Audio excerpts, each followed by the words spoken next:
Welcome back. This is Scarlet Hollow. They just did a new update called The Roads Untraveled. The update just dropped on March 3rd, 2025. If you're watching this, I wanted to start a new game with the new update. So they've made tons of changes to both Chapter 1 and Chapter 2, including an option not to follow Stella at the end of Chapter 1. So I was curious to see what that would look like. So I wanted to give it a whirl. So we're going to start a brand new save. I haven't tried hardcore mode yet. I probably won't try hardcore mode at this point. I just want to try the regular mode right now. So it says your name is, I'm going to go with Bree. You live in the city of, I think I chose Atlanta last time. Maybe I'll choose Seattle this time. I can't remember what I chose last time actually. I'm going to be she, her. Now, the traits are always the hardest part because you get to choose 2 traits unless you're in hardcore mode, which lets you choose 3 traits. But the traits unlock additional paths and dialogue options, so you can be powerful, mystical, talk to animals, street smart, hot, book smart, and keen eye. I can't even remember what I picked last time. I didn't like talk to animals, I think, the time I tried it. I think I like book smart and street smart. So let's be smart. You jolt awake as the bus hits a particularly nasty bump. You feel like you'd only just managed to start drifting off, and now you are awake again and still exhausted. For a moment, you're hazy on exactly where here is, confusing this bus with the many others that came before it. But as your mind continues to reassert its existence in the waking world, the past few days come back into focus. The long-lost cousin, the bad news, the 26 hours of bus rides with countless late-night stops and seedy deathbeds that would have had you felt unsafe even in the middle of the day.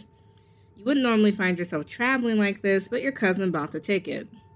The funeral of Pearl and Scarlet, your cousin's mother and your aunt, seems like something you shouldn't ignore, even considering your late mother's rocky relationship with this side of the family. Fortunately, the end of your long journey is in sight. You're almost in Scarlet Hollow. So anyway, I was saying... this guy. Oh no, he's still here. He's been sitting next to you for the past 5 hours, talking at you without pause. You're not sure he even stopped when he started to doze off. At first, you thought he was just being friendly, but that was several hours of one-sided conversation ago. I was up in Maryland looking for work, but mostly messing around because I was a dumb teen. Me and my buddies were doing our usual prank stuff. You know, pushing joggers into the harbor, that kind of thing. Now, I remember we could not get out of talking to him before. We were, stuck with him.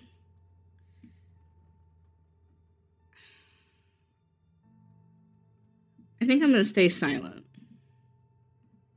You do your best to keep a blank face. Waking up and by extension accidentally giving this man permission to keep talking to you was a mistake.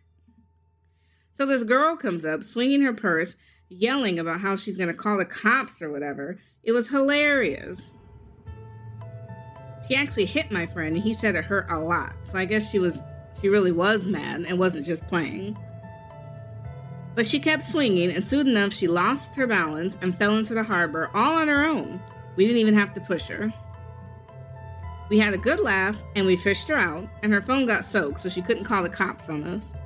We wound up hanging out all day. She kind of became my girlfriend after that, and we've been on and off for about a year, so it's pretty serious. Though about 5 months ago, she tried to break up with me for real. And geez, you would ever get so mad you just want to kill somebody? We're going to pretend he didn't say that. You smile and pretend he didn't just say that. I knew you'd get me. We understand each other. Somebody trying to break your heart, that changes a person. Makes them want to do things they never thought they'd want to do. I honestly could have killed that woman. Anyways, she's giving birth to our son right now, so I'm trying to get up to Virginia to be there for it. But I don't know if I'm into that stuff, so I might just wind up on a bus to New York or something instead. I've always wanted to go there. Yeah, how much longer to the next stop?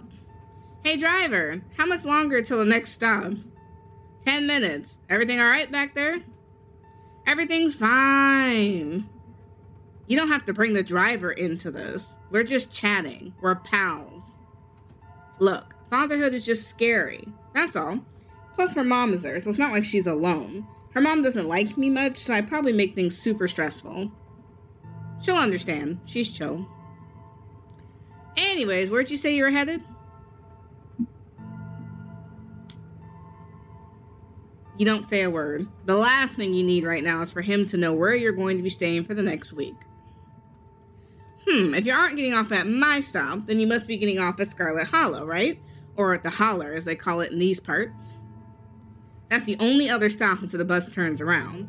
I ride it pretty often, so I'd know. Almost nobody ever goes up that way. So, actually, I had a couple of buddies who went up there to work in the mine. There's a coal mine up in the Holler, you see, and there's always a listing or two on the boards around here. I never wanted to do that kind of thing myself. I like my lungs the way they are, thanks, but my buddies got desperate enough to try it. I haven't heard from them in a while, now that I think about it. I should see if they're on Facebook, see how they're doing up there. Hope they didn't die.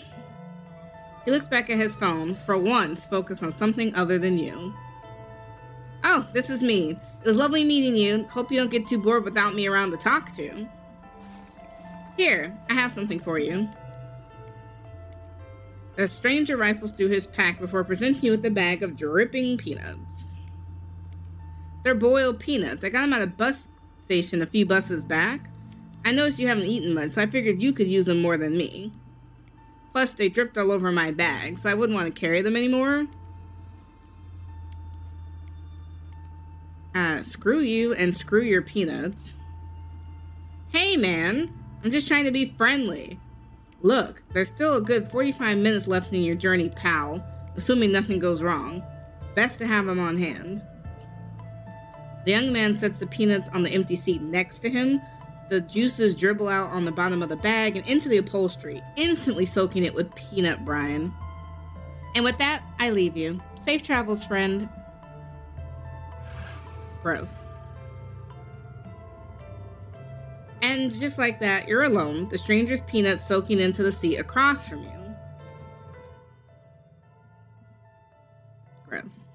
You can finally get some sleep. Next stop, Scarlet Hollow, end of the line. Almost there. So they didn't change the bus scene at all from before. The bus finally comes to a stop, its brakes squeaking as it deposits you in front of the Scarlet Hollow bus station. The sign at least reads bus station, but calling it that feels disingenuous. At best, it's a kiosk. Though for a small town like this, you're amazed there's so much as a road, let alone a bus that drives on it every week. The driver quickly shuts the doors behind you and starts the engine, kicking up dust clouds as he pulls away, eager to leave you and this place behind. Hey, Bree. You instantly recognize the worn young woman from the few public photos on her Facebook page. She's your cousin, Tabitha, and she looks annoyed to be here. Let's give her condolences. I'm so sorry for your loss, Tabitha. Yes, great. Thank you. Let's get back to the estate. I don't want to spend any more time down here than I have to. Your cousin turns and motions to an old BMW parked near the bus kiosk. You follow her, clambering into the dusky relic.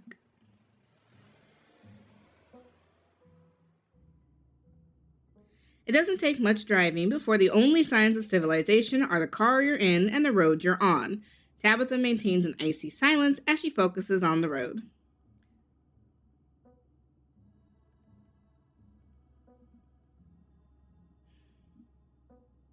I can't believe we never met before this.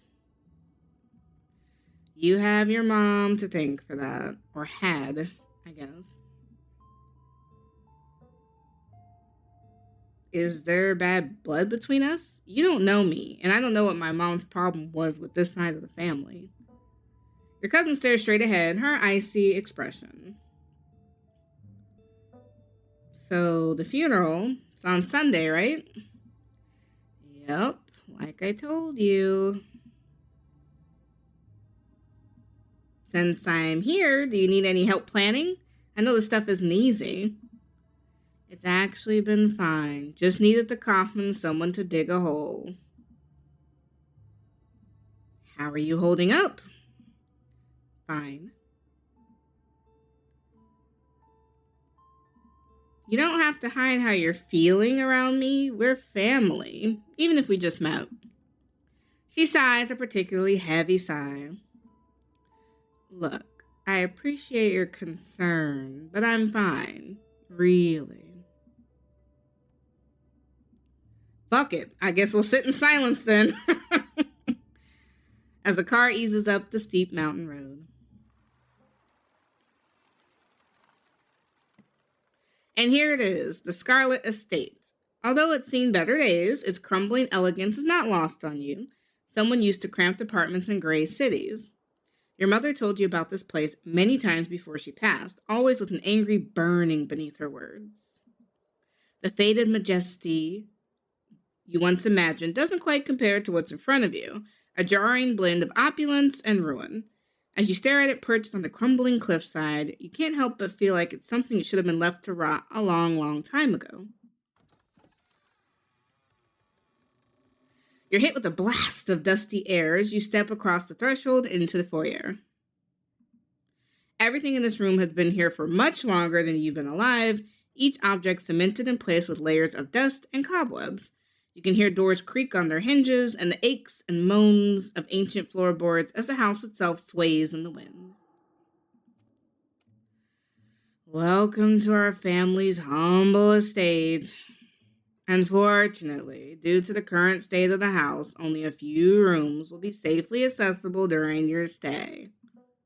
I wouldn't go wandering around anywhere else if you value your limbs. The floors have been known to give out. If you know what's good for you, you'll stick to your room, your bathroom, and the kitchen. The hallways, I guess. But only the hallways you need to get to those places. I'll show you around so you know where it's safe. You can leave your bag here for the time being. The architecture here is breathtaking, Calacaskic style reminiscent of the Biltmore estate. Color me marginally impressed. I didn't have you pegged for cultured. Believe it or not, this estate actually predates the Biltmore by nearly 3 decades. It used to be the crown jewel of the region, but times have changed and the attentions of the masses are ever so fickle. Shall we begin the tour? Follow me. You put your bags down and follow Tabitha through a long, dusty hallway. She delicately steps over holes and tears in the floor, and you do your best to trace her steps. Kitchen. On Wednesdays, a woman from town comes in and does the cleaning. Her name is Janie. I wouldn't recommend socializing with her. She'll talk your ear off. If you need any food, there's fixings for peanut butter and jelly. Don't touch my mac and cheese or my ice cream. Those are off limits. Oh, and you can assess the garden from here, but it's pretty wild, so I wouldn't if I were you.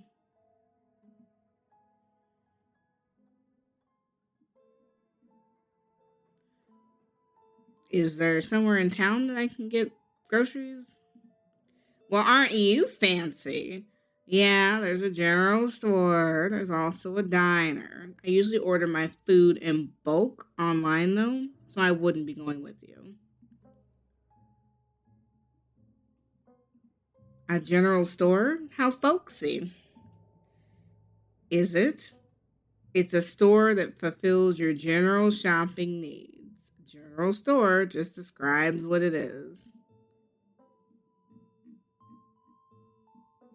All right, what's next on the tour? Bathroom. Follow me. Great, it's been hours since I've gone. As the two of you leave the kitchen, you pass by a tuxedo cat sitting on the counter. You decide to leave the cat be and get on with the tour. You once again follow Tabitha through a long, dusty hallway. Maybe after a few nights, it'll get easier to navigate these spaces, but for the time being, you feel lucky to have not fallen through the floors. Guest bathroom. Not much to show. It's a bathroom. I'll wait outside. Do what you must if you must. It's a wretched bathroom. Piles of junk sit untouched in the corners of the room, and mystery stains paint the floor.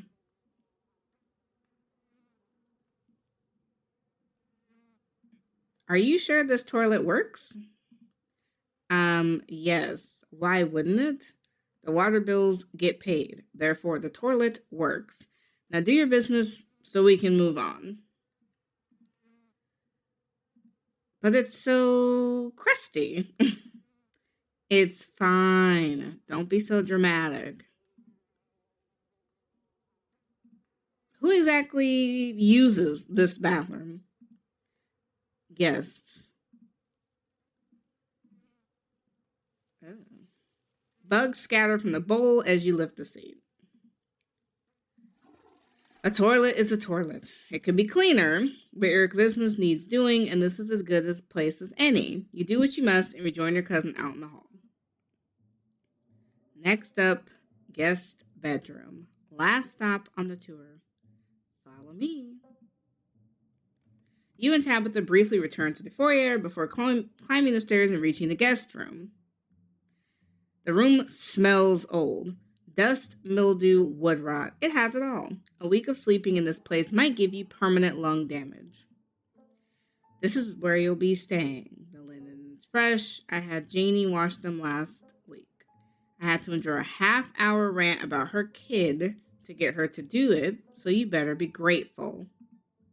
The closet is filled with old family stuff, so you can't hang your clothes up. But you can use the dresser. It should be empty.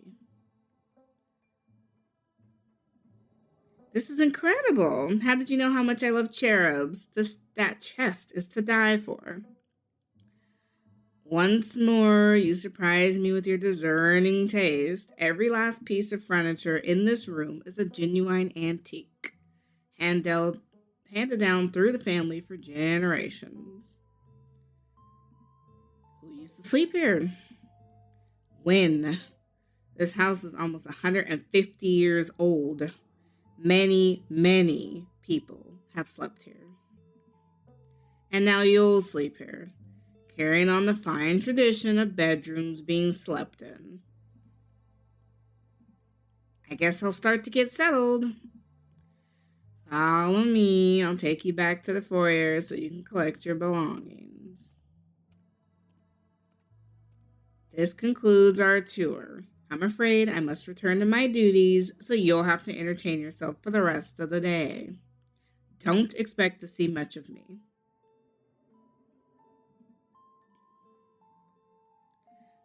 There wouldn't happen to be a library in the estate, would there? I'm not sure what else to do with my time. There is, but like I said, most of this building is off limits. And the library is in the West Wing, which is extra off limits.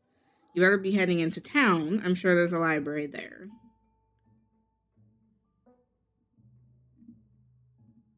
You asked me to come here, but you're acting all pissed off that I actually came. What's going on with you? Look, I'm sorry I've been testy since you've gotten here, but you're not exactly been easy. I'm under a lot of pressure right now. Just stay out of my hair, okay? I have work to do. What kind of work do you do? I run the coal mine, same as every Scarlet who came before me, except for you and your mom.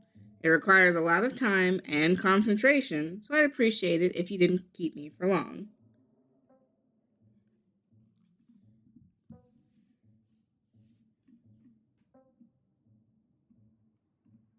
Damn, I can't believe you're only in your 20s and already running a coal mine. Talk about hashtag girl boss.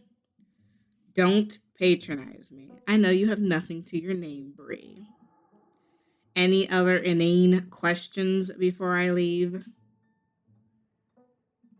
Do you think you could take me to town before you leave? No, it's just down the hill. You can walk yourself. You decide to let Tabitha leave for work. Are you all set then? I'll see you tonight. Your cousin leads to the front door. And now it's just you. You and the sprawling, decrepit estate. Let's exploring. With Tabitha gone, there's nothing stopping you from going into the forbidden wings of the estate. Except for the locks and chains sealing them shut. An insurmountable obstacle for most, but a mild inconvenience for you.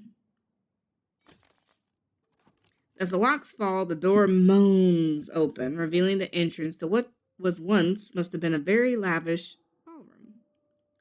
Faintly in the distance, you can hear the quiet notes of an old piano playing from another room. The forbidden wings are yours to explore. Let's go. You can see why your cousin warned you against coming here. It's clear that the chaos of nature is doing its best to reclaim this place. Years of detritus has piled up here like gathering leaves, and the tiled floor has been torn apart, destroying the order of what was once made this place beautiful. A piano you heard from outside the ballroom has grown louder. Wherever it is, it's nearby. Maybe it's a self-playing model, or maybe you're not as alone here as you thought. As far as you can tell, there are 3 exits to the ballroom. There is, of course, the door you came through, and on the far right is a door beyond a broken floor, a dead end.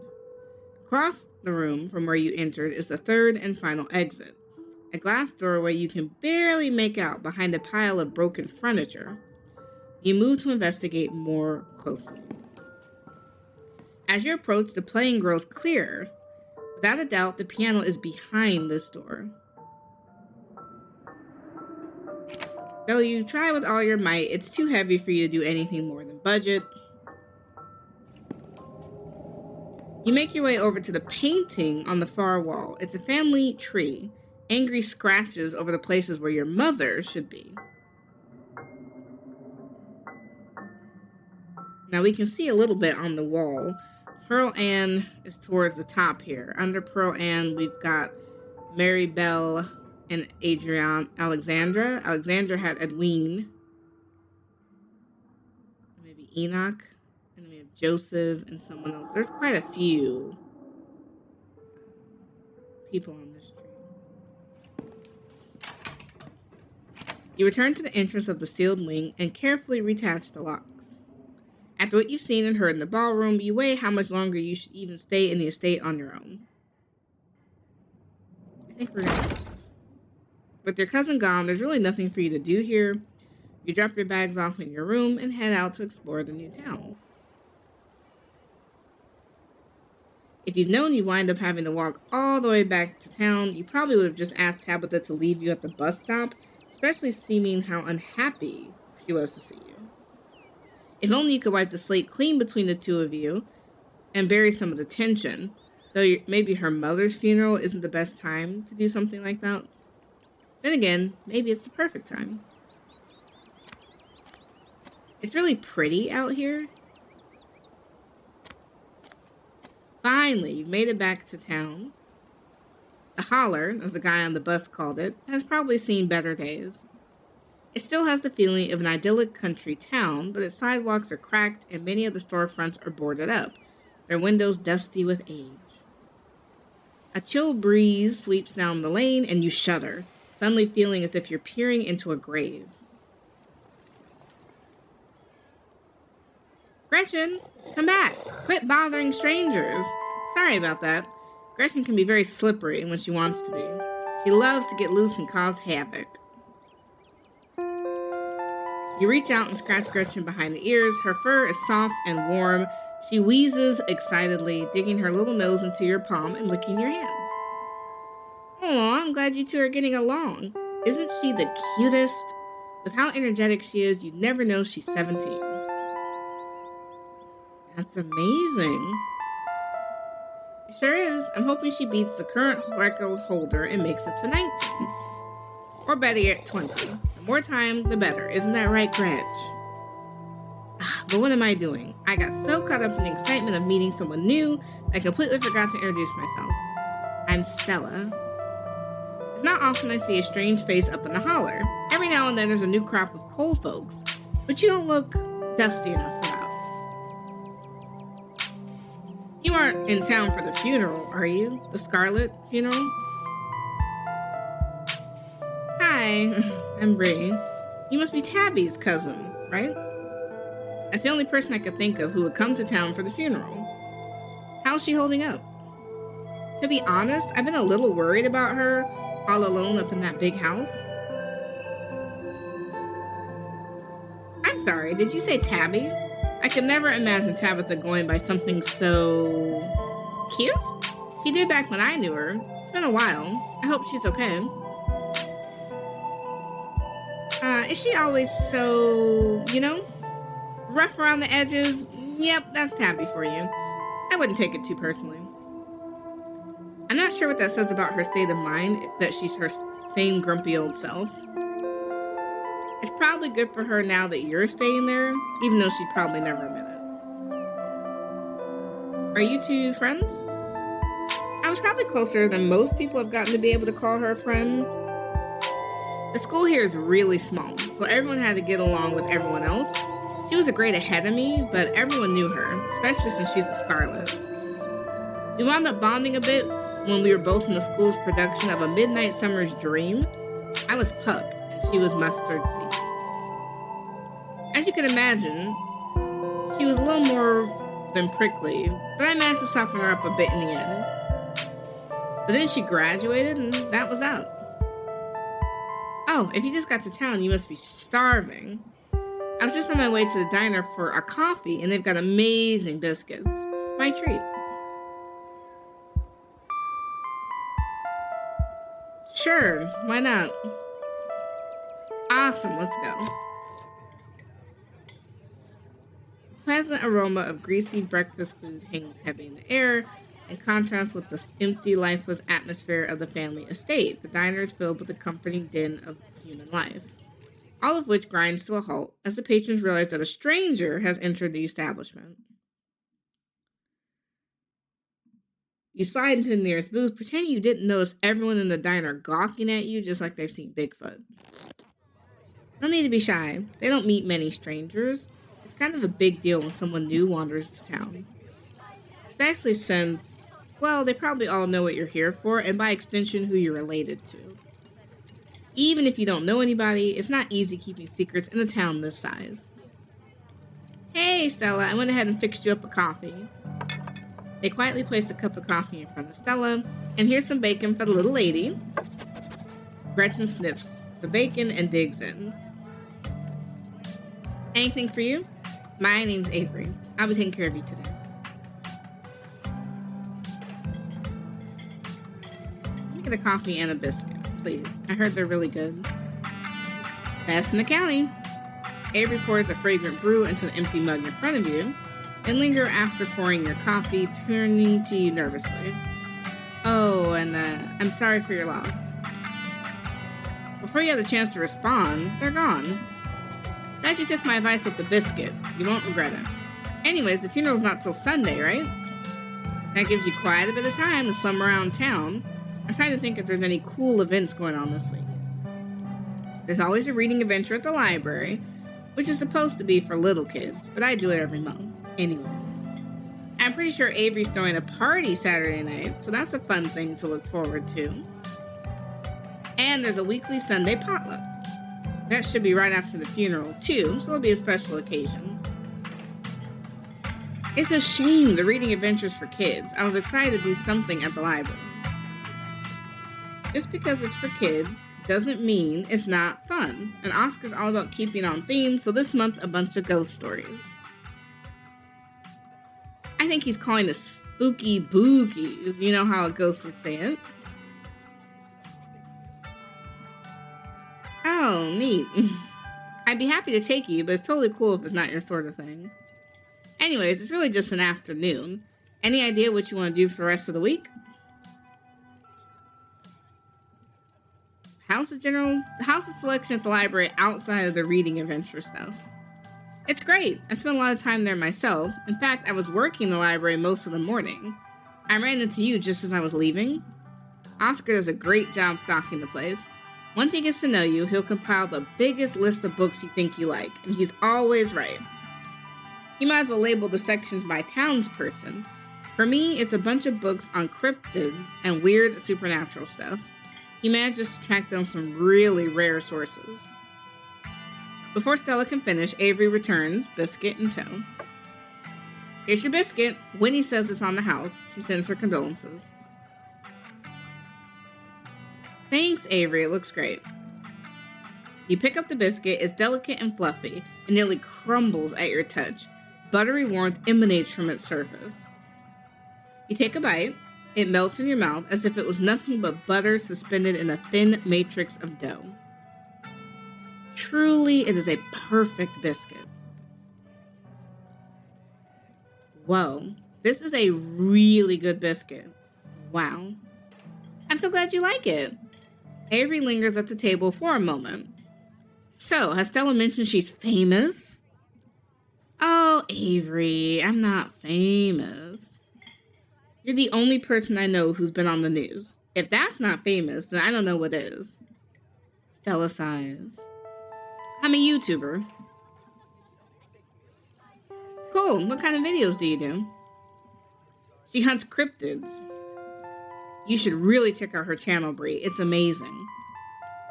They called you by your name, didn't they? They shouldn't know your name. That's true. I didn't say my name? Wait, how did you know my name? Oh, sorry. It's just that most people in town know about you. Sorry, I'm sure that must have seemed creepy. Ah, well, I guess the cat's out of the bag. The Holler's a small place. Everyone knows everybody, and that includes extended family. Oh no, who's been talking about me? I've never even met this side of the family. What would they even talk about? Your aunt must have been getting it from somewhere. She was always on about something you were up to. Oops, I'm sorry, I shouldn't have said anything. What matters is now people can meet the real you. So it doesn't matter what Pearl Ann may or may not have said.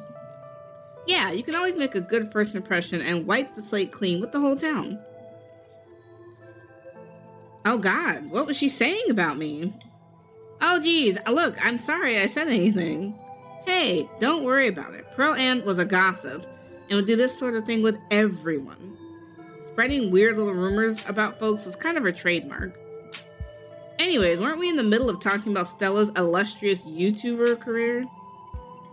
I guess we were, weren't we?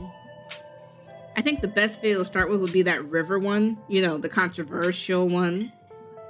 Oh yeah, the Catawba River Runner. I didn't expect much out of the footage at the time, but it really wound up doing numbers. So the River Runner is a cryptid that's only known from a single sighting. 2 Boy Scouts thought they saw something big and weird and a Catawba River, and that's all I had to go on.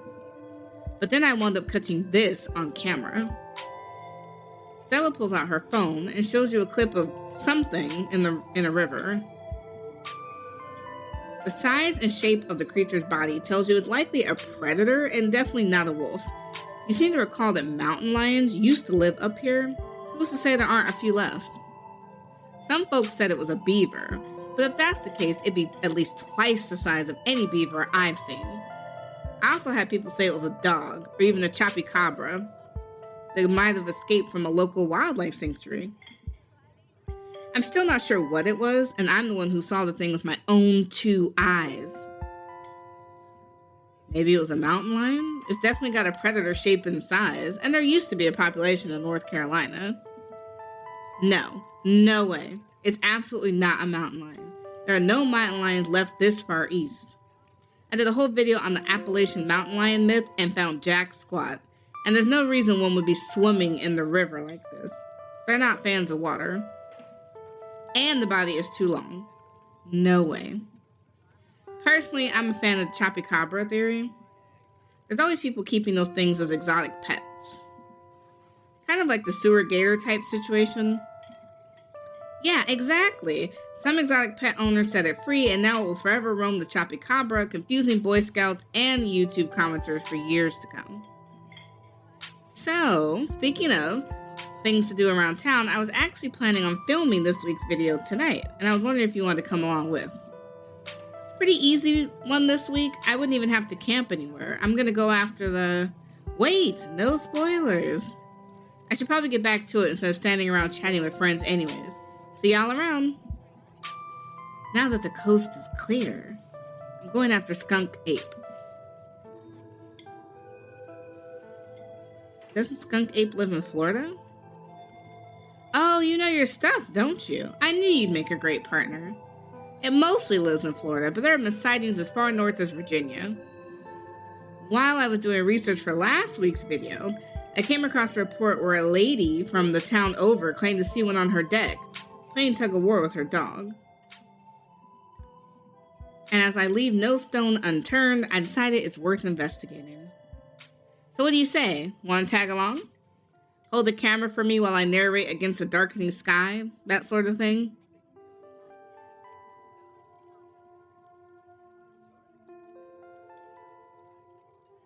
Ooh, now these are new options, because this is the first time since they've done the update that we can actually choose not to go with Stella. The first time around, you had no choice. You had to go with Stella.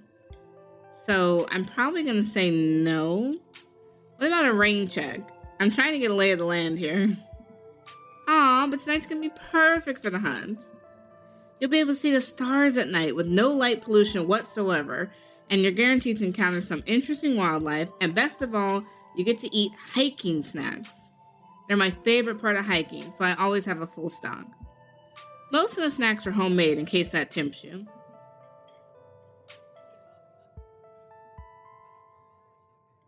I just don't think I'm up for that sort of thing tonight, but maybe I'll see you around.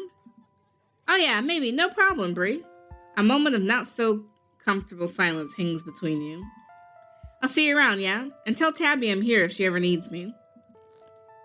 Stella slides out of the booth, Gretchen in tow, and heads towards the counter to pay. You're alone in the booth. Stella already paid, but that doesn't mean you can't leave a tip. Should you, though? I'm gonna leave a small tip. You reach into your pockets and pull out a single crumpled dollar bill and a quarter. You leave the money on the table and follow Stella out of the diner. You hanging out with Stella managed to pass some time, but there's still plenty of daylight left. Maybe it's worth spending some more time exploring the town. I still want to explore a little bit. What you find inside is the elegant building is not a town hall, as suggested by the letters carved in the stone out front. Instead, you find something that looks more like a library. In fact, it is a library. The air is thick with the smell of old paper and fresh coffee. A man busies himself sorting books on the mobile shelf, and a cat lounges on a book cart. There's a group of teens gathered on the stairs, not sitting in chairs, despite the prevalence of empty seats, as is their custom. They glance up at you with slight annoyance, as also is their custom. Hi there, I'm Oscar. If you need any help, just let me know. The cat, too, meows at you in a seemingly warm greeting. Now, we didn't have this option, I think, the first time around to talk to Oscar, so this is interesting. Oscar, clearly the librarian here, smiles at you from behind the shelf of books, but as his eyes focus on your face, the smile fades, replaced with a look of dawning recognition. Wait a minute. You must be... Never mind. Sorry. Who is it, Dad? Do you know her? No, Rosalina. Don't worry about it. Oh my God, wait. I heard someone at school talking about the long-lost Scarlet heir was coming back to town this week. You know, for the funeral. That must be her. But Becca, Miss Tabitha is the heir, right? Shut up, Alexis. I know what I heard. I think Alexis is right. I think Tabitha already owns the mines. Ugh, you're 13, Rosalina. Stop acting like you know things. Girls, please be nice to each other. Yes, this is Tabitha's cousin, and no, she isn't the true heir to the Scarlet fortune. Or anything like that. She's just here to pay respects to Miss Pearl Ann.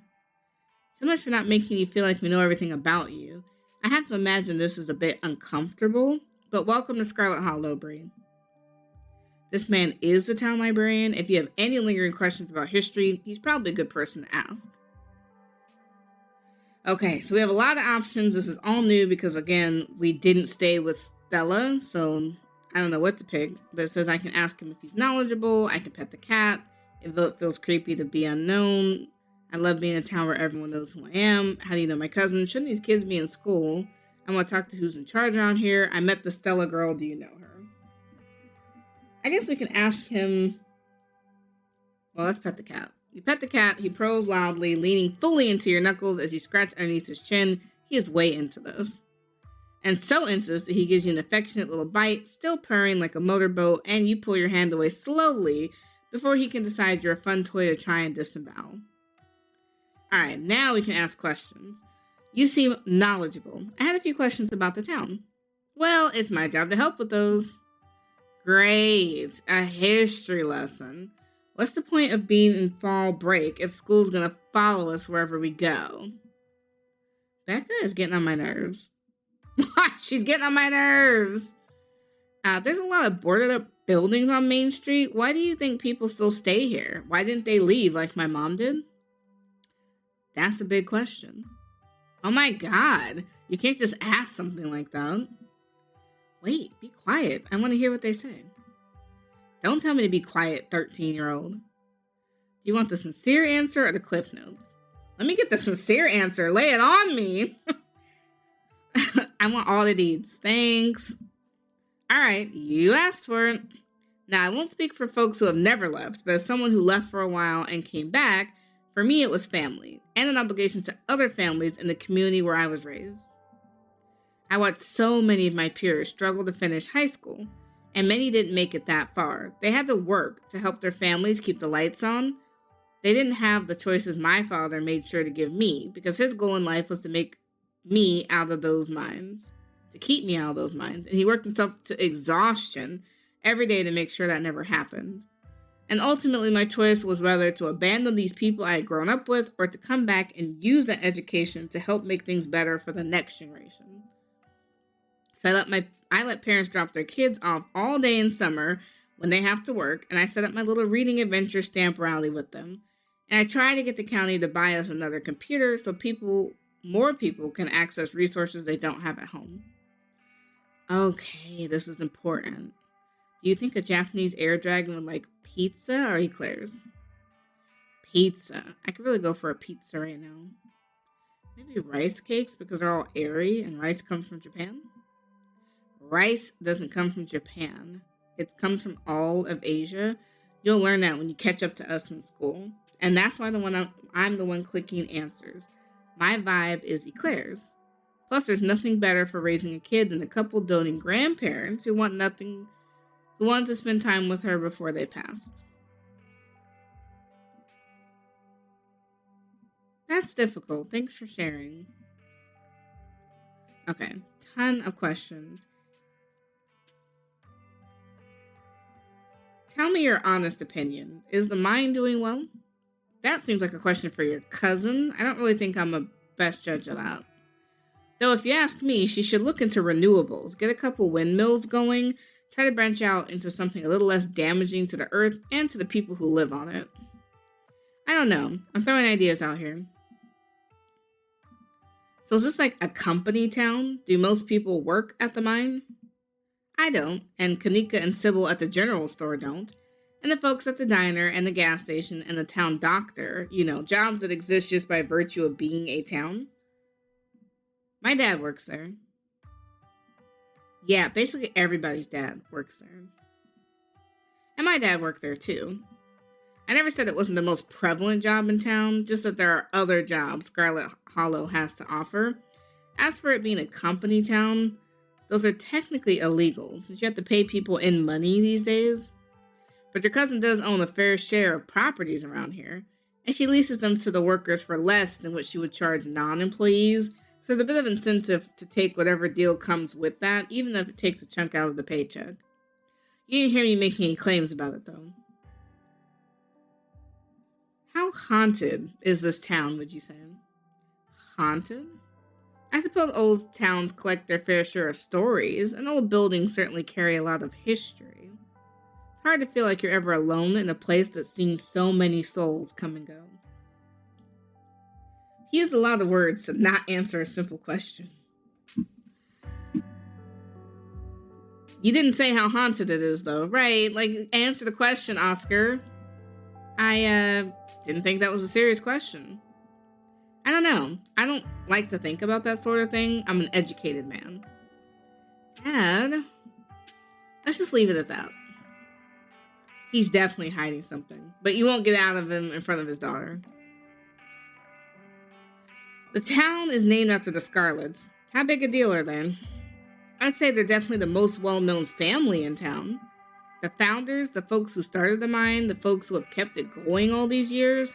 There's a whole local history unit that kids are taught in school that talks all about the ways the Scarlet family has shaped the history of the Holler. And of course, there's a drama they don't teach you about in schools that you learn from old ladies who like to talk. I think they latch onto it because it's fun to imagine it all unfolding in that big mansion like a real Southern Gothic novel. You mentioned drama. Are there any scandals I should know about? I'd say there's been more tragedies than scandals. At least that's most of what I've heard. The lost generation gets brought up a lot. Your grandmother and her sister. I don't know if Vivian ever told you about them. Wait, I know about this. Miles Forth told me about it. He said that Vivian and Pearl Ann's mom was like a teen mom, and she died in childbirth because there were twins, and she was just gushing blood afterwards. What about the sister? She died before that, or went missing or something, but probably died, and is definitely dead now because it's been like 1,000 years. The Scarlet family has seen a lot of death. The boys from the previous generation died in World War II, and there's even someone in the generation before that died in the collapse of 1918. Like I said, a lot of tragedy. Okay, I'll stop grilling you on history. Were you grilling me? I enjoy getting to talk to someone who cares about the history for once. But Dad, it's boring. Just because it's boring to you doesn't mean it isn't important, Rosa, or interesting to other people. It's creepy to be so known. I feel exposed. If it's any consolation, all we really know is gossip, and it's mostly about your mom anyways. I was just a kid when your mom left, but I still remember what an uproar that was. You wouldn't believe some of the rumors people were circulating, our very own celebrity scandal. Hopefully folks in town will give you a chance to be your own person and not just treat all of this like a continuation of old drama. But I suppose I should have known better by now. I dealt with my fair share. I know most folks have long memories and unforgiving temperaments. But they'll probably be nice enough to talk to you. It's the stuff they say behind your back that you have to look out for. Wait, have you been at the center of some small town drama? I like to think that if you live in a town this small and don't wind up the topic of a few rumors, you aren't truly living. But yes, not to get too personal, coming back to town after college with a toddler and no wife did land me in the center of a lot of talk. You just live and let live. People will say what they say, and there's no point in being too concerned about it. The best comeback's a life well lived. Oh my God, Rosalina, is your dad this weird with everyone? That's way too much. I don't think we're supposed to be listening. We shouldn't trauma dump on strangers. I met this Stella girl on the street. Do you know her?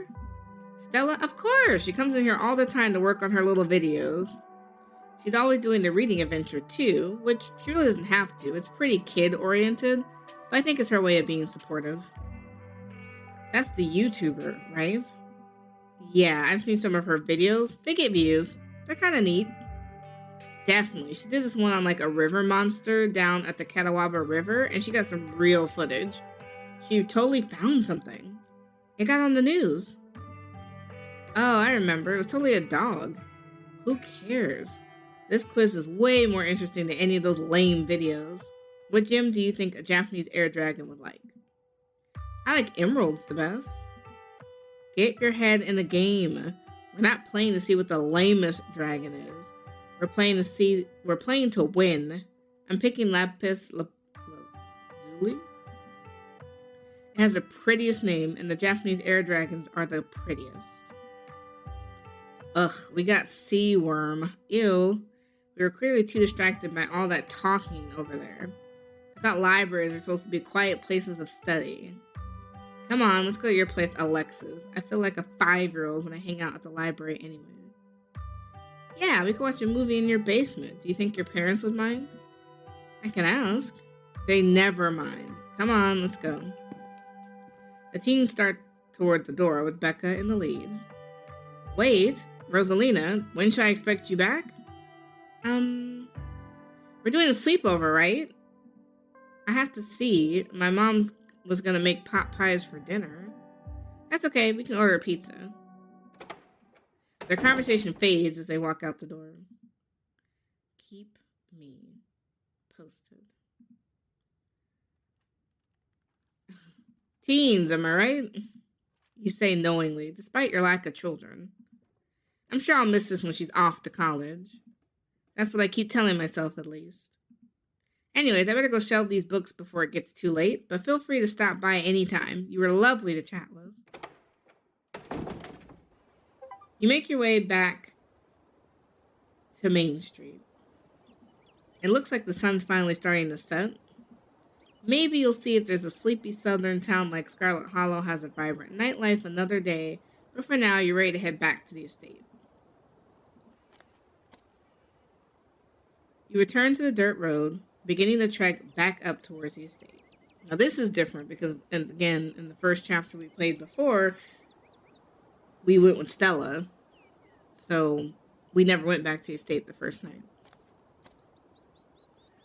As the sun sinks deeper into the horizon, the sky is flooded with orange and pink hues, the shadows around you darkening and stretching out over the path. The mountains seem to make night come quickly here, the rounded hills blotting out the dying sun prematurely, casting the valley of Scarlet Hollow in an eerie autumn twilight. You've had a long day. Between traveling and meeting all these strangers, the dusty bed that waits for you back at the estate is starting to sound very appealing. There's a sound on the path behind you. You turn back to the road, but find nothing. You seem to be alone.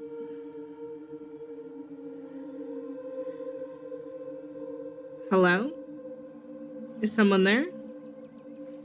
Oh, Lord, what is that? The thing takes a bold step from its hiding place, revealing itself and fixing you with a wild-eyed gaze. It's a mountain lion, and there's something horribly wrong with it. So much for Stella's insistence that the modern Appalachian mountain lion is just a myth. It takes yet another step towards you, drool leaking from its slack mouth. A mountain lion can run up to 43 miles per hour, nearly twice as fast as the fastest known human athlete. Your eyes scan the side of the mountain road, settling on a large stick, but before you can move for it, it dashes forward with surprising speed, ears back and claws glinting. There's a heavy thump as it connects. You find yourself tumbling forward, pitching over the side of the road and rolling downhill. It's disorienting. You find it almost impossible to stop yourself, the incline too steep, every attempt ending in more scratches and bumps from the rough terrain of the mountainside. You finally land with a breath-stealing thump in the small copse of trees, battered and bruised, bleeding from the thorny shrubbery, but not dead. It doesn't bother trying to hide now, leaping down into the clearing with killing intent in its wide yellow eyes, ready to finish what it started. And then the evening air is pierced with the sound of a gunshot.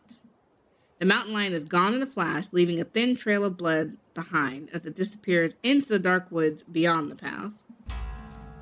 Damn, nearly had the thing. And I nearly had you too. Who the hell are you? And what the hell are you doing out here? Looking to get shot? Is that a threat? What the hell was that thing? I'm Bree, you saved my life, thanks man. Was that a mountain lion? Please don't hurt me. Starts to cry, remains silent.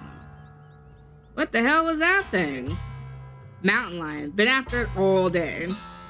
Wait a tick, you seem awfully familiar. He looks you up and down with his good eye. Ain't you that Scarlet kid everyone's been saying wasn't gonna show? I apologize for my brusqueness, and I'm sorry for you and Miss Tabitha's loss. You can call me Duke. No need to thank me for saving your life. Duke seems to think for a moment, glancing up at the darkening sky. You better not keep walking around on your own here, not with that thing on the prowl. I'd hate to think anything might happen to you without me around to save your skin. Tell you what, tag along with me while I finish what we started, and I'll make sure you get home safe. I'd wager Miss Tabitha would appreciate someone looking out for you. There was something wrong with that mountain lion. It's probably got the cancer, had all them lumps. Doesn't mean it's any less dangerous. If I had to guess, I'd say it's more dangerous than ever that it sees death coming for it, as you well know. When's the last time you heard of a mountain lion attacking anybody, especially on this side of the continent? You're one of the lucky few. Now don't ruin it by going off and dying alone in the woods after God did you a favor. I appreciate you looking out for me, thanks. Don't mention it. I wouldn't be able to sleep at night knowing I let someone go off on their own in the dark with something like that prowling after them. Stick with me and we'll make sure it doesn't get a chance to take a chunk out of anybody. I don't like the thought of a man-eater like that around my town. You and Duke make your way into the dark woods, following the trail of blood the mountain lion left behind.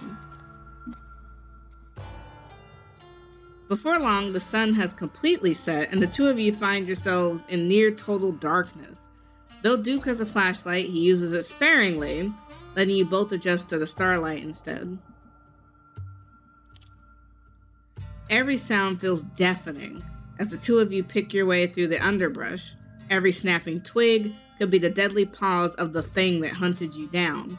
Every rustling leaf, the herald of a vicious attack, though you know deep down it's probably nothing more than squirrels and shrews.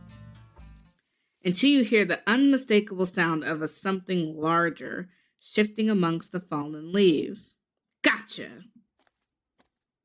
The old man quietly steps forward, gun held at the ready. What the hell? Duke, you scared me. What are you doing out here so late? Stella, I'd ask you the same, but I'm sure I know what you've been slinking around after dark. Do you know how close I came to putting a hole through you? But you didn't. No harm, no foul. What are you doing with Bree? I thought she was going home. Gretchen's little nose seemed to pick up something she didn't like. She thrashes in Stella's arms, whining threateningly. Whoa, calm down, girl. You know Bree. I swear, it gets so hard to hold on to her when she gets like this. Sometimes it feels like she's only geriatric when she wants to be. It's alright, little lady. You're safe so long as you got your mama looking after you. Unlike you, Stella. If you decide to keep on doing whatever it is you're doing out here, I think you'll find these woods ain't agreeable tonight. Bree here had a run-in you wouldn't believe. So just go home and save all this for another night. Wait, a run-in? What kind of run-in? Was it supernatural? Like I said, you wouldn't believe it. Now put that dang camera away. There was some kind of creature. It was like a cat, but big and covered in lumps. Oh my god, that sounds scary. What kind of sounds did it make? You could have been dealing with the Wampus cat. Don't encourage her. It wasn't a supernatural creature. It was just sick. You don't need to go looking for it, you hear? We'll have it taken care of soon enough. Then you can make any videos about it you want. I'll be fine, Duke. I do this sort of thing all the time. And if there's an honest-to-God Wampus cat out there, I need footage if anyone's going to believe me. Corpses are way too easy to fake. If you go on like that, they'll find the footage next to a pile of your bones in some long-dead creature's den 20 years from now. That'd be so cool. No, it wouldn't. Your mama and daddy are spinning in their graves hearing talk like that. Now, if they ain't around to stop you, then I'll take on that responsibility. Go on, get. The old man shoos her away. Fine, I'll go. You recognize something in her smirk. She has no intention of going home.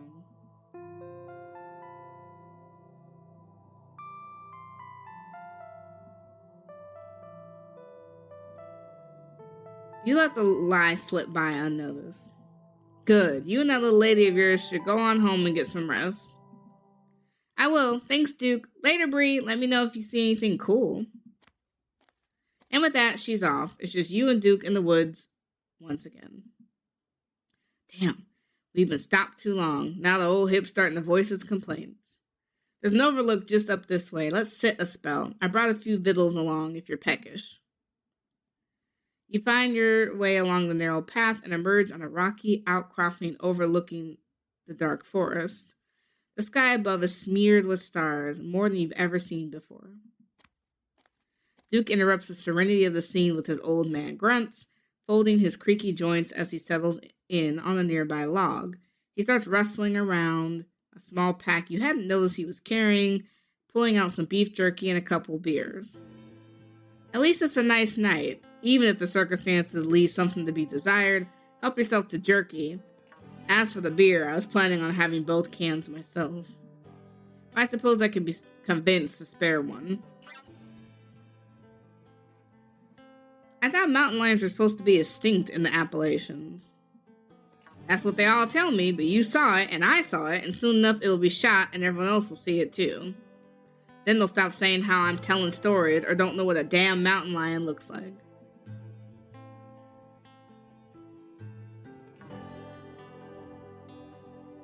Seems like you and Stella go way back. What do you think of her?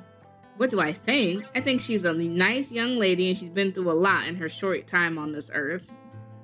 He lets a conspicuous silence fall between the two of you. That thing about her parents rolling in their grave, are they both dead? Yes, they are. God rest their souls. He takes a quiet, contemplative sip of the beer. It seems like you have more to say about her. Ain't my place to say. Alright. A crisp breeze passes over you. You can't help but shake the feeling that you're being watched. You scan the tree line, but whatever might be out there is nowhere to be seen. Is it just me, or does it feel like we're being watched right now? That's just nature. You'll get used to it. I'll have some of that jerky. Damn straight you will. You take a laborious bite of the jerky, straining your jaws it fights back, but you manage to tear off a leathery piece. It's not especially flavorful, but it is satisfying, like how you'd imagine old-timey war rations might taste. I was wondering, how did you find me? I've been on that thing's trail all day. I've got myself a personal vendetta. It's been after my chickens. I've seen it around my property a few times now, and the next day I've always had a bird or two missing. Those birds are like family to me. I raise them from eggs. They know me by sight like I'm their daddy, so it means something to me when some creatures set their sights on my hens. That thing shoots to the top of my list of enemies. I suppose it sees some commonalities between you and my chickens. I didn't expect to find a near stranger out here on the wrong end of that thing. But I'm glad I did, for your sake.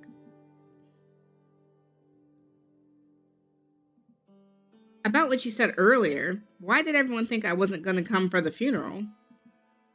That'd be Miss Pearl Ann's doing. She was never very kind when talking about your side of the family. Bless her heart, and God rest her soul, of course. But she told everyone your side of the family has sworn off Scarlet Hollow and everyone who lived here.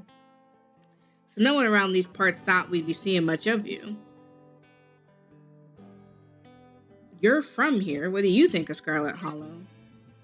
What do I think? You might as well be asking me what I think of the air I breathe or the dirt I stand on. How am I supposed to know? I'm in it. I should be the one asking you. What do you think of our town? I just got here. I really don't know. Well, it ain't usually anywhere near this deadly, so try not to get the wrong impression. This is a nice, quiet place to live, so far as I'm concerned. Anybody would be lucky to call this place home. Suppose I did have an opinion after all. What do you think of Tabitha? You can be honest. You say that as if I would have a bad word to say about her. I think she knows the value of hard work. I think she and your whole family have been the lifeblood of this town for longer than I've been alive. And they're the whole reason any new jobs come out this way. That ain't just some tourist bullcrap. We have the Scarlets to think that this place ain't a glorified theme park like some other towns I could name. I don't want to be a local flavor character selling my produce at some cutesy farm stand to folks up from the city who think they want homegrown goods but get nervous if they see a brown spot. So I'm grateful to Miss Tabitha and will hear no slander to her good name. Okay, so Duke is really, really feeling it. You feel so much more like the person I expected to find out here, like you really belong. You calling me a stereotype? I'm just joking. I know I picked up some habit that folks around here tend to pass around. At least I ain't on the meth. That's the new generation's troubles. I just chew my tobacco and drink my beer and leave it at that. I will say, though, things ain't like they used to be around here. Kids grow up online and lose their accents because they want to sound like somebody else. They move away and come back with a big head on their shoulders, talking down to their elders, just because they've gone off and got themselves some expensive degree. At least my beau is a solid mountain boy. He'll be sitting on the porch with a beer, watching the sun go down over the hills every night, same as every Callaway that came before him. He knows there's no shame in country life. So, Duke, tell me about yourself. You want to know about me? I can't say I know what there is to tell. I got a beautiful wife, Irma, who I love to hell and back, and we got our boy, Beau, and our little farm. And our closest neighbor is that bastard, Julius Tremaine, but that's neither here nor there. Tell me, what's the biggest pumpkin you've ever seen? I've only seen them at the grocery store, so grocery store size. Duke pulls out his wallet, flipping it open to a photograph of a very, very large pumpkin. Big Betty, my biggest yet. I bet you didn't know pumpkins could even get so big. Me and Beau are taking her down to the fair this week, aiming to take home the blue ribbon. How the hell are you getting that thing to the fair? We got ourselves a hay lifter, and of course, Beau is a big help. That boy is built like a bull. We tend to put him on the other end of the lift as a counterweight. That ain't to say it's easy. We've lost one or two over the years from mishandling. Not show shoppers like Betty, of course, but it still stung. Even now that we got the hang of things, I'm still gonna give me a heart attack to see her lifted up and not knowing whether something might go wrong. How'd it get so big? Patience and dedication and a whole lot of water. Oh, and chicken muck, which of course we got plenty. Less lately with the mountain lion, but even if we don't manage to track it down tonight, it doesn't look like that thing is long for this world. One way or another, it will soon cease to be on my list of problems. What compels you to spend time growing such a thing? Hell, I don't know what compels anybody. Saw them big seeds in the catalog, thought it might be something me and Beau could do together, teach him a bit about patience and whatnot. And now it's just a part of our yearly routine. Well, congratulations, you have a very big pumpkin. Not very big, the biggest, in North Carolina at least. Though who knows, maybe she'll be a world record, or her daughters after her. You just don't get it. I'd expect as much from anybody who's never had to try to grow their own food. It's a show of skill, is what it is. Should you be drinking in this situation? Isn't it dangerous? Oh, lighten up. It's just a Bud Light. It ain't moonshine. Anybody who gets drunk off a Bud Light is drinking it wrong. I find it helps keep my aim steady. Lowers the nerves just enough to shake the trim around in my trigger hand. Maybe if you had one, it'd calm your jitters. Fine. I take one of Duke's old, cold ones. It's more like a somewhat cool one after so many hours outside, but you crack it open nonetheless, offer him a gesture of cheers, and take a sip. It's cheap beer, but it's refreshing. Its watery, earthy taste mingles well with the crisp mountain air, putting you somewhat more at ease. See, ain't that better? Duke seems slightly more at ease now, too, seemingly happy not to be drinking alone. Kind of feel like I've been kidnapped. Kidnapped? You're a grown adult last time I checked. I adult-napped you. He laughed loudly at his own joke, slapping his knee. Anyways, if you'd rather I left you there to get finished off by a mountain lion, I do apologize for spoiling your evening. You'll be back from Miss Tabitha soon enough, and don't go telling her any tales about how I mistreated you. She'll know better. You open your mouth to speak, but before you can get the words out, your phone buzzes in your pocket. You're getting a phone call. It's your cousin. If you pick up, it might cut your evening short, for better or for worse. You could always text her, say you aren't in the middle of the woods next to a loaded gun and hunting down a man-eating cougar. We're going to text her.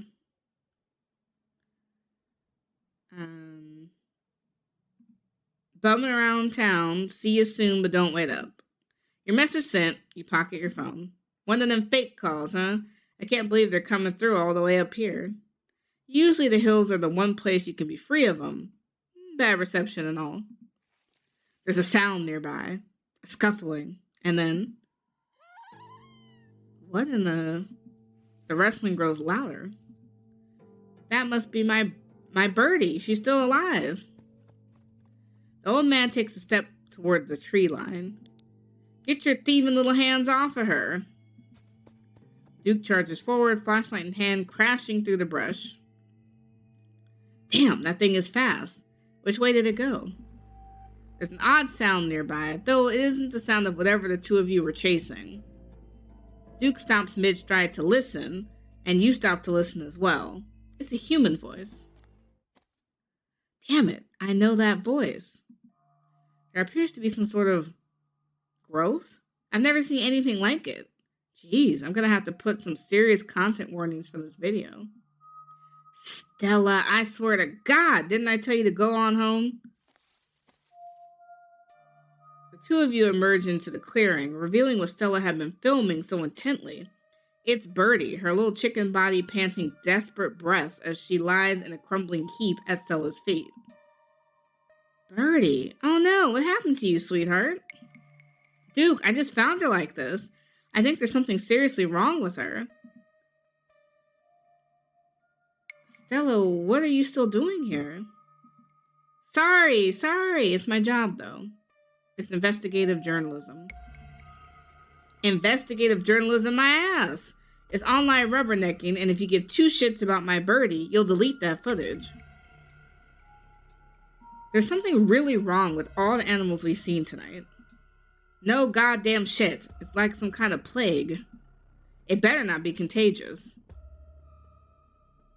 Have you seen anything weird out here tonight, Stella? I sure did. There was this deer that looked an awful lot like Birdie does now, with a big lump. I thought it was cancer, but now I'm not so sure. I got some great footage. You'll see it once I have a chance to edit the video. I didn't get a good look, but there's something off about that mountain lion, too. Mountain lion? You're not still on about that, are you? Ugh, don't you start, Stella Richmond. Bree saw it, too. Nearly wound up his dinner. Did you see that thing that got a hold of her? I sure did. I got it on camera, too. I don't know what it is yet. A gnome or something? You know there ain't no such thing. You stoop down to look at the chicken. Good God, at first you thought it might have been a tumor, but this is something else. The skin is stretched taut, its growth pulsing beneath. She could still get better. Maybe she needs that thing to pop, and she'll be right as rain in a couple days. Happened to me once, and there's not so much as a scar these days. I don't know. It kind of looks like there's something in there. If you didn't know better, you'd say this was some sort of parasitic growth, like a wasp laying eggs inside a caterpillar. The poor chicken eyes look up at you, glazed over, but still rolling around in their socket with unfortunate life. The wings is barely still attached, but it seems to be the least of this chicken's concerns. Whatever's got a hold of her busted up her wing too. Little bastard. Yeah, what a bastard. There's a hesitation in Stella's voice. Doesn't seem like the type to intentionally hurt animals, but it's dark out here. Maybe she stepped on it without noticing it was there? Having investigated to your heart's content, you step back and give the bird space. Do you think she's become an egg? Like one of those things is gonna pop out of her? No. I refuse to entertain that notion. She ain't some kind of incubator. She just needs that thing drained. Maybe some antibiotics, that's all.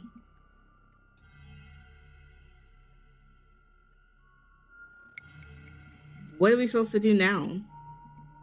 We're taking my bird and we're getting the hell out of here. As you, Duke, and Stella take stock of the situation, a sound begins to wrap around you.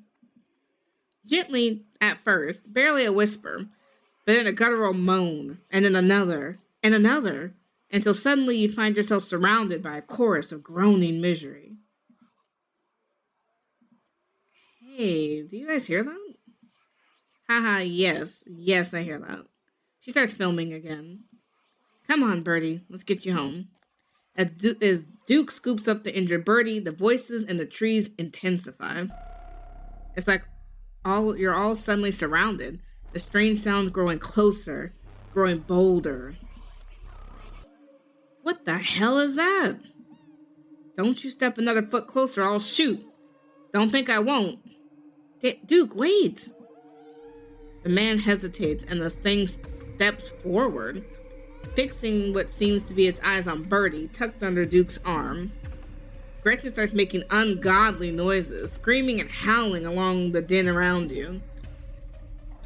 You and Stella turn around just in time to see another of the creatures slithering from under the brush. Gretchen's whines and barks reaching a fevered pitch as another creature's malformed hands grasp at her. Oh my god! What's going on over there? As Duke glances back, everything seems to happen at once. A platter of unnatural feet, and then chaos. Duke grapples with the thing as it grabs at his shotgun, pushing the barrel out of the way as it grasps for Birdie with oddly joined limbs, while Stella stares in shocked silence as if paused, watching as the other creature attempts to wrestle Gretchen into the darkness, her desperate cries going unheeded. Shit! Get your grubby little hands off my bird! Oof. These are hard choices. This is the first time we've had to make like a real split decision. We could help Duke, save Birdie, and get rid of whatever that is, or we can get that thing away from Gretchen. Now, my game, the first time I didn't save Gretchen. Stella was devastated. Birdie's probably gonna lose the bird. The bird's already infected, so you're not gonna be able to save it. I think I'm trying to save Gretchen. Doesn't look like Gretchen's infected yet. You dive for Gretchen, attempting to snatch her away from the thing's misshapen hands. You manage to grab her, but the creature isn't deterred. It rears back on its hind legs, its mouth opening, whispered tones sliding out alongside something sharp and unnatural. But then there's a deafening blast of Duke's shotgun, and suddenly it's gone. Duke? Lord. Damn, he got shot. Oh my god, what do we do? Okay, first things first, I'll grab Gretchen. There, step 1 is done. Gretchen is safe. Great, okay, step 2. What's step 2? Okay, Stella, we need to get our story straight. Duke had a hunting accident by himself. But people need to know the truth about these things. Duke's family deserves closure. The whole town deserves to know what's out here. Maybe the cops will help. They're never going to believe that footage. You're right. I barely caught anything. But if we got more footage, if we got a clearer shot of those things, maybe if we followed the blood trail. Stella, you froze. If you go after those things and you pull that again, okay, let's go. As you and Stella quickly make your way back through the woods, the unearthly whispers of creatures unknown once again surround you. Keep going. You say nothing, continuing forward with a grim determination. We're almost there. And you and Stella reach the main road, and the whispers fade back into the sounds of nature. It sounds like they stopped following us. Are you sure we shouldn't call the cops? You silently glare at Stella. Okay, fine, but we gotta take this to someone. My friend's mom knows about all sorts of supernatural stuff, and she's usually up at this hour. Let's head over to her place. Your phone buzzes in your pocket. Now that you're back on the main road, you finally start getting reception again. 6 missed calls from Tabitha, and 13 text messages. You text Tabitha back and let her know you're okay. Your message sits unread. Tabitha seems worried. It's pretty late, isn't it? I should probably check in on Tabitha. You sure you don't want to stop in first? She makes this killer herbal tea. I know I wouldn't want to head up that mountain road by myself after everything has happened tonight. You sigh in resignation. Ha, it'll be worth it. Let's go. She's right. I'm not heading up those woods by myself. I forgot about that. I hope she's still awake. Bree. Jesus. You and Stella turn to see a shadowy figure staring at you across the road. You didn't hear it approach. Welcome home. Before you can respond, the door behind you swings open. An older woman stands in the entryway. Go home, Wayne. I can't help you tonight. You turn back, and the figure's already gone. Disappeared into the shadow of the night. I'm sorry about that, Stella. Some people just can't be helped. What brings you out here so late? And who's this? Hi, Miss Forth. This is Bree. Is it okay if we come in? Of course. You're in luck. I just put on water for hibiscus tea. And for goodness sakes, you can call me Sybil. You're an adult after all. Welcome to my little nook. It's nice to finally meet you, Bree. I'm sorry to hear about your mother. Vivian was such a lovely soul, and she's been sorely missed in the holler. And now poor Pearl Ann is gone as well. Do let me know if there's anything you need while you're in town. You knew my mom? Of course, dear. She was a good friend of mine for many years. She was a very lovely woman. You should come by sometime. I can delight you with unsavory tales of her youth. Who was that outside? Just a very sick man. You don't need to worry about him. How did you know that my mom died? Oh, Pearl Ann was a chatty woman. Not much went on that I couldn't get an earful of. Bless her heart. I never met Pearl Ann. You don't have to pass on your condolences to me. I have no feelings about that woman. Ha, that's fair, child, but it seemed like the right thing to do. We need your help. Oh yeah, I suppose pleasantries can wait for another time. What's got you here so late? You seem troubled. You know about weird stuff, right? Unexplainable stuff? Go on. Duke was killed tonight by something in the woods. Oh my lord, have you contacted the police? No. It just didn't seem believable. That's why we came here first. Those things out there, I don't even know how to describe them. Here, I can show you. Stella pulls out her camera and turns the screen towards Sybil.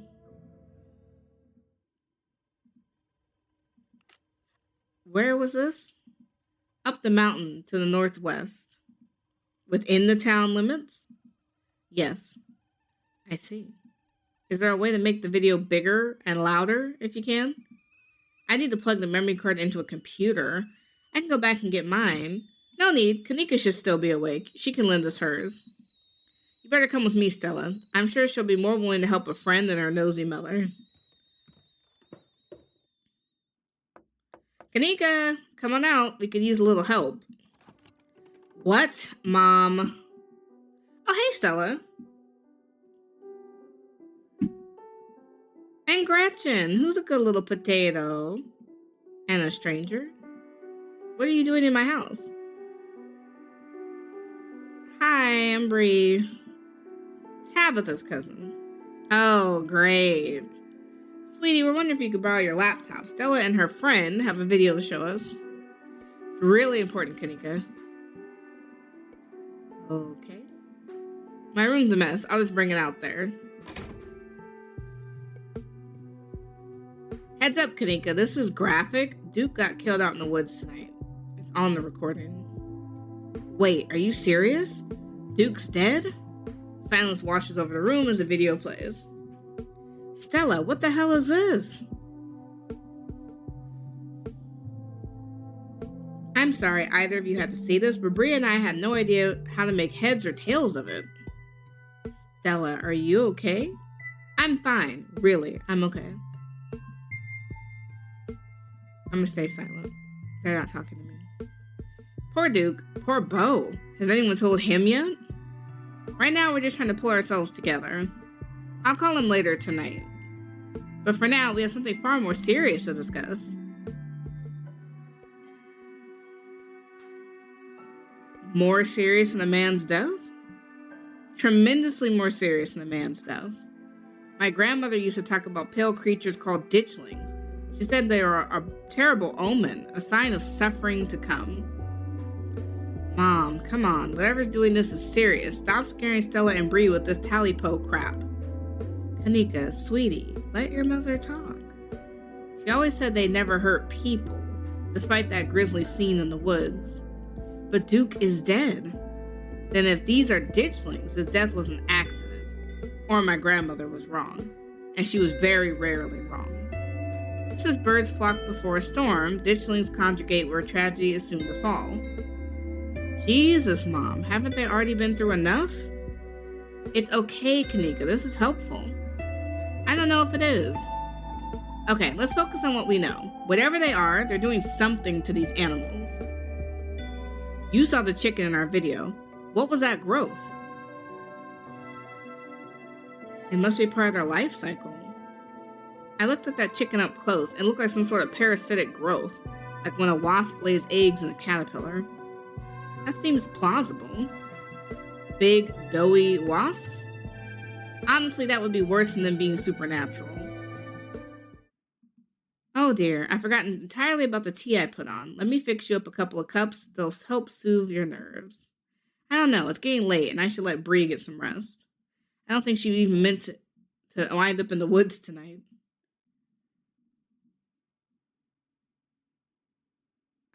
I just want to go home. Yeah, I'd be lying if I said I wasn't eager to get home and start doing some research. I'll ask around on my usual forums to see if anyone has any information on ditchlings. Is that what you call them? That's right. You go on home now, and do try to get some rest. Don't stay up all night on the online. Let me get you some of my house-made peppermint tea to go. It really does wonders to soothe the soul. Bye, Stella. I'll see you tomorrow, okay? And call me if you need to talk. Thanks, Kanika. I'll see you. Bye, Bree. It's excellent iced or warm, though with the nights getting chillier, warm will probably be best. Helps wake up the bones. Be careful out there, both of you. Sybil turns and closes the door behind her. Alrighty, let's call it a night. Mind walking me home? Well, this is me. Are you good finding your way back? You look nervously back at the road behind you. No, Avery, not after the things you said to me tonight. I'll see you around. Yeah, we're in this together. Yeah, we are. Stay safe, buddy. She gonna let me walk by myself? Girl. That's crazy. You begin the long hike back up the Scarlet estate alone. Almost home. Your salvation in sight, you make a mad dash to the door.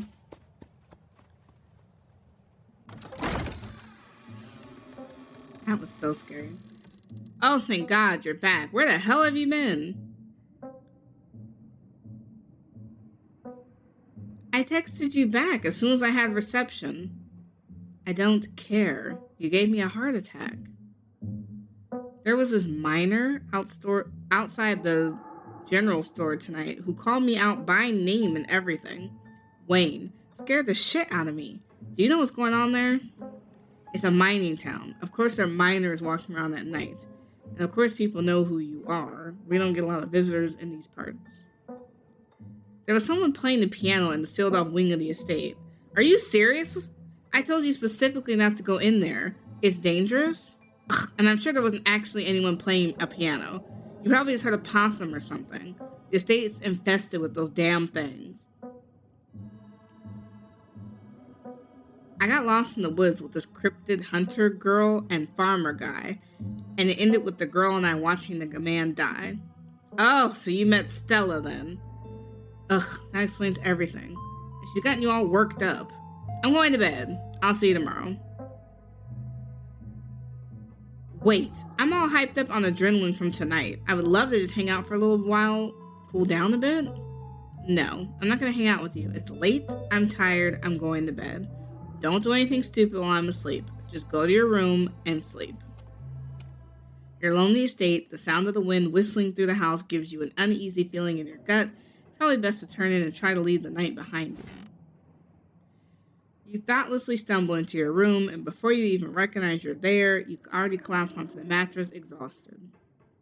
In the relative safety of this uncomfortable bed, the events of the past evening seem like something that happened to someone else. Though you can still clearly picture the terror you felt in those moments, for now, you're safe and you're warm. Eventually, the sun will rise and chase away the monsters and make them seem like nothing but bad dreams. Maybe tomorrow, if you're lucky, you'll wake up in the normal world and have a boring week in the mountains with your sour-faced cousin. It's a nice thought, but deep down you can't help but worry that things will only get worse.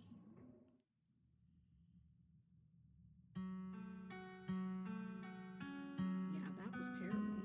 I'm mad that we weren't allowed to stay at Stella's. I guess because we didn't want to hang out with her. We weren't allowed to stay.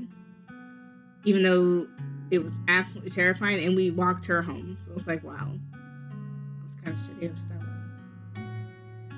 I guess the only difference with the part is when we stayed with Duke was we learned a little bit more about Duke, but he still ended up dying because we didn't choose to save him. We chose to save Gretchen.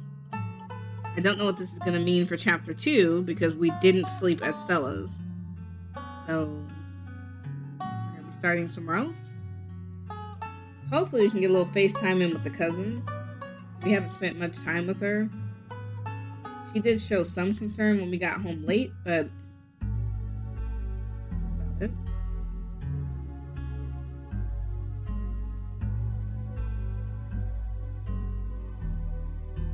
I don't know if I want to launch right into part 2 right this second. I think I might let there be a little lapse in between.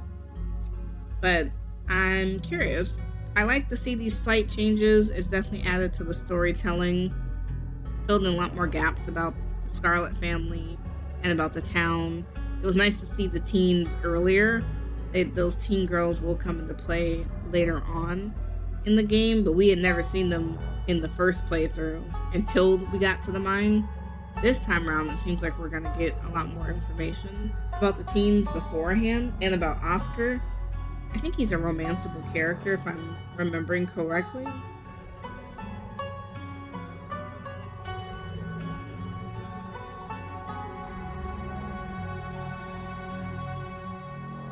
Let me know in the comments below, were the changes enough? What else do you think has changed? This is only my first playthrough since the Roads Untraveled update, but I'm sure there are plenty of other options depending on what you chose. So this is the end of episode 1. So we're going to save here.